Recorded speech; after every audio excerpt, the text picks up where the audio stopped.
যুক্তরাষ্ট্রের সরাসরি হামলায় ইরানের ৩টি পারমাণবিক স্থাপনা ক্ষতিগ্রস্ত হওয়ার পর দেশটি এখন পাল্টা জবাবের প্রস্তুতি নিচ্ছে। পরিস্থিতি উত্তপ্ত হয়ে ওঠায় মধ্যপ্রাচ্যে নিযুক্ত মার্কিন সেনাদের সর্বোচ্চ সতর্কতায় রাখা হয়েছে। ব্রিটিশ দৈনিক দ্য টেলিগ্রাফ এক প্রতিবেদনে জানিয়েছে, ইরান যে কোনো সময় প্রতিশোধমূলক হামলায় যেতে পারে। এমন আশঙ্কায় যুক্তরাষ্ট্র এবং তাদের মিত্ররা এখন অস্থির হয়ে পড়েছে।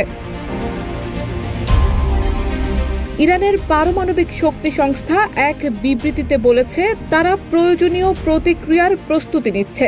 এর মধ্যে কূটনৈতিক ও আইনি পথ যেমন আছে, তেমনি সামরিক জবাবের পথও উন্মুক্ত রাখা হয়েছে। দেশ জুড়ে তোলপাড় ওয়ালটন ফ্রিজ কিনে আপনিও হয়ে যেতে পারেন মিলেনিয়ার।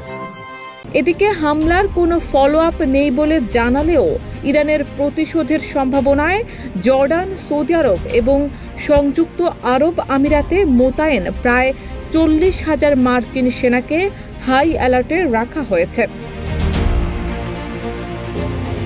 বিশ্লেষকরা মনে করছেন, ইরানের সম্ভাব্য প্রতিক্রিয়াগুলোর মধ্যে সবচেয়ে আশঙ্কাজনক হল ব্যালিস্টিক মিসাইল হামলা। নিউ ইয়র্ক টাইমসের তথ্য অনুযায়ী ইরান ইতোমধ্যেই মার্কিন ঘাঁটিগুলোর দিকে ক্ষেপণাস্ত্র তাক করে রেখেছে। অতীতে যেমন ২০২০ সালে কাসেম সোলাইমানি হত্যার প্রতিশোধে ইরান মার্কিন ঘাঁটিতে আঘাত হেনেছিল, এবারও একই কৌশল হতে পারে। এছাড়া মার্কিন দূতাবাস ও কনসুলেটগুলোও হুমকির মুখে রয়েছে। বিশেষত বাগদাদে অবস্থিত মার্কিন দূতাবাস ইতিমধ্যেই খালি করে ফেলা হয়েছে। দূতাবাসের নিরাপত্তা জোরদার করা হলেও ইরান সমর্থিত গোষ্ঠীগুলোর হুমকি বাস্তব আশঙ্কায় পরিণত হয়েছে।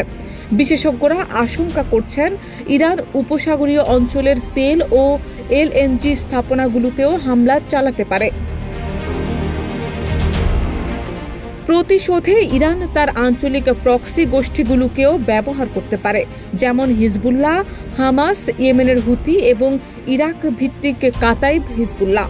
এর মধ্যে লোহিত সাগর বা ইরাকের মার্কিন ঘাঁটিতে হামলার আশঙ্কাই সবচেয়ে বেশি। সবশেষ আশঙ্কা সাইবার হামলার। ইরান অতীতে ইসরায়েলের বিরুদ্ধে বহুবার সাইবার আক্রমণ চালিয়েছিল।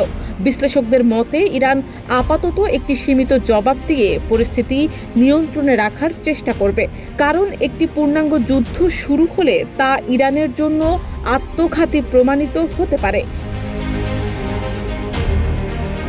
শারমিন নিশু, ঢাকা পোস্ট।